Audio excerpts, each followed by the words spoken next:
தேசிய கட்சிகளில் திமுக கூட்டணி வைக்கும் போதெல்லாம் பதவிக்காக நிபந்தனை வைத்தனரே தவிர மக்கள் நலனுக்காக எந்த நிபந்தனை விதிக்கவில்லை என எதிர்க்கட்சி துணைத் தலைவர் RB உதயகுமார் குற்றம் சாட்டியுள்ளார்.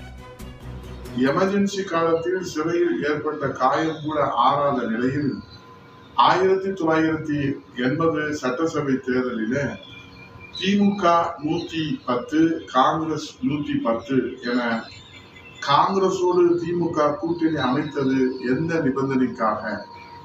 தமிழகத்தை மெஜாரிட்டி பலத்தோடு மக்கள் செல்வாக்கோடு புரட்சி தலைவர் பாரத ரத்னா எம்ஜிஆர் அவர்களுடைய ஆட்சியை கலைத்தாரே அன்றைய பிரதமர் இந்திரா காந்தி அவர்கள், அந்த நிபந்தனைக்காகத்தான் பண்டாரம் பரதேசி என பாரதிய ஜனதா கட்சி விமர்சனம் செய்துவிட்டு 1999 அக்கட்சியோடு கூட்டணி அமைத்தது எந்த நிபந்தனைக்காக?